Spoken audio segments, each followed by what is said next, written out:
Have you ever set your alarm for 5 a.m. with big plans, only to hit snooze and wake up at 8 feeling guilty? Maybe you've read that successful people wake up early. Maybe you've tried it yourself once, twice, maybe 10 times, but you always go back to old habits. You tell yourself, I'm just not a morning person, I need my sleep. But what if I told you that the first hour of your day holds the power to change your entire life? What if one man's story could prove that your destiny is decided before the sun rises? This is the story of a man who had nothing until 5 a.m. became his secret weapon. Stay with me until the end, because this might be the wake-up call you've been waiting for. In a small industrial town where factories hummed day and night, there lived a 32-year-old man named Robin. Robin worked as a night security guard at a textile warehouse. Every evening at 8 p.m., he arrived at the gate. Every morning at 6 a.m., exhausted and drained, he went home to sleep. His salary was barely enough. He lived in a tiny one-room apartment with a broken fan, a mattress on the floor, and a single light bulb that flickered when the power was low. His clothes were old, his shoes had holes. But more than physical poverty, Robin suffered from something deeper. He felt trapped. Every morning as he walked home past the sleeping town, he saw other people's lives through their windows. Families having breakfast together, children preparing for school, men in clean shirts heading to office jobs. And Robin would think, will this be my life forever? Walking home while everyone else is waking up to their dreams?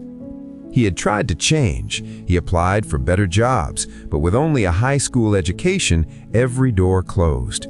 He wanted to learn new skills, but after working all night, he was too tired to do anything except sleep. His mother, who lived in the countryside, would call him once a week. "Robin, my son, when will your life get better? I'm getting old. I want to see you succeed before I die." Robin would force cheerfulness into his voice. "Soon, Mama, soon. I'm working on it." But he wasn't, because he didn't know how. The truth that haunted him most was this: he wasn't lazy. He worked hard every night, walking miles, staying alert, doing his duty. But hard work alone wasn't changing anything. He was working hard in a life that was going nowhere. And every morning, as he collapsed into bed around 7 a.m., sleeping until 4 p.m., he felt like he was living backwards. The world moved forward while he slept through it. One thought kept returning, like a whisper he couldn't ignore. There has to be another way. But what? One cold Tuesday morning in November, Robin's phone rang just as he was leaving work. It was his sister.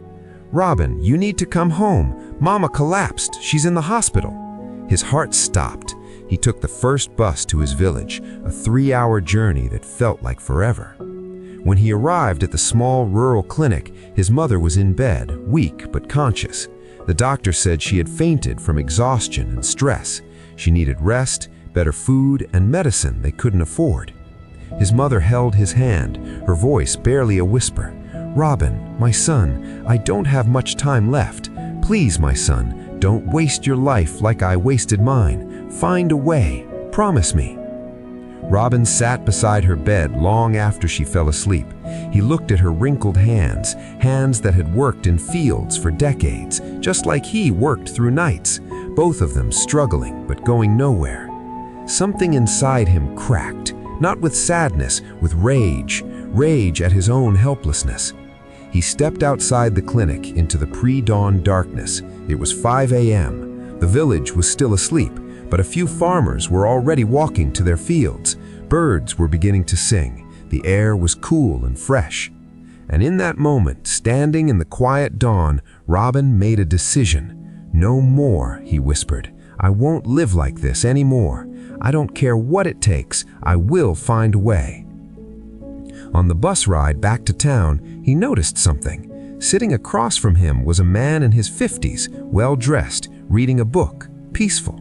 He recognized him, Mr. Chen, a successful businessman who owned several shops in town. What shocked Robin was the time, 6 a.m., a successful man traveling on a regular bus. At dawn, Robin gathered his courage. "Excuse me, sir, why are you on this early bus?" Mr. Chen looked up and smiled. Because I wake at 4:30 a.m. every morning. I use this time to read, think, and plan my day before the world wakes up. But you don't need sleep? I sleep at 9 p.m., 7.5 hours, enough. Mr. Chen studied Robin's tired face. You work nights. Yes, security guard. And when do you sleep? 7 a.m. to 4 p.m. usually. Mr. Chen nodded slowly. So you're awake when the world sleeps and asleep when the world works. No wonder you're stuck. He leaned forward. Young man, let me tell you a secret that changed my life 30 years ago. The hours between 5 a.m. and 7 a.m., those are magic hours. That's when you can build the life you want while everyone else is still dreaming. Robin felt something stir, a dangerous thing called hope. But how? I work until 6 a.m. I need sleep. Then change your sleep. Sleep when you get home at 6:30. Wake up at 11:30. That's 5 hours, enough to survive. Then live your real life when the world is awake. And if you can shift to day work eventually, wake at 5 a.m. Always. That's the secret. Mr. Chen wrote his phone number on a card. If you're serious about changing your life, call me. I'll show you what to do with those morning hours. But only if you're serious, because it requires discipline most people don't have. The bus reached Robin's stop. He looked at the card in his hand and made a promise to himself. I'll do it, starting tomorrow. That evening, Robin did something he had never done in his life. He called Mr. Chen the next day at 11 a.m. For the first time in years, Robin was awake during daylight on a weekday.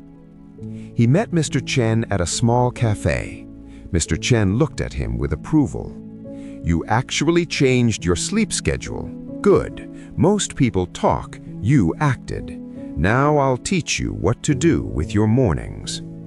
He took out a notebook and drew a simple diagram.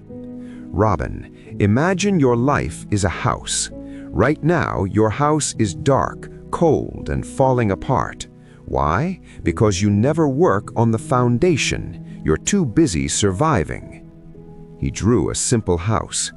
The hours from 5 to 7 a.m., that's your foundation building time. While everyone else is asleep or just waking up, you're constructing the future. 2 hours every morning. That's 14 hours per week, 60 hours per month, 730 hours per year. He wrote the numbers clearly. That's the equivalent of 91 full workdays just from waking up early. In 1 year, you get 3 extra months that everyone else wastes sleeping. Robin's eyes widened. 3 months? Here's what you do with those 2 hours, Mr. Chen continued. This is not negotiable. This is the system. Hour 1, 5 to 6 a.m. Build skills. Learn something that will change your economic situation. Not watching TV, not scrolling your phone. Learning a skill, a language, a trade. Hour 2, 6 to 7 a.m. Build body and mind. 30 minutes exercise, 30 minutes reading, planning, or applying what you learned. Robin wrote frantically. Mr. Chen added 3 rules. Rule 1, no negotiation. You wake at 5 a.m. every single day. Rule 2, sleep by 9 p.m. Rule 3, the first week will be hell. Push through. I'm giving you 3 months, Mr. Chen said. Come back to me after 90 days. I'll do it. I won't quit, Robin said. We'll see, Mr. Chen smiled. The next morning, Robin's alarm screamed at 5 a.m. His body protested, his mind whispered excuses, but he remembered his mother's face. He stood up.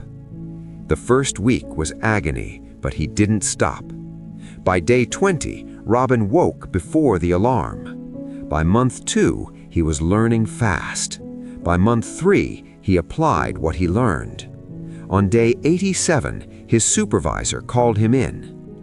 "Robin, we're expanding our accounting department. The job is yours. Day shift, double salary." Robin stood speechless. 1 year later, Robin had moved his mother to town, secured medical care, and built a new life. And every morning at 5 a.m., he still woke up. "Success is not a destination," Robin would say. "It's a daily practice, and mine begins at 5 a.m."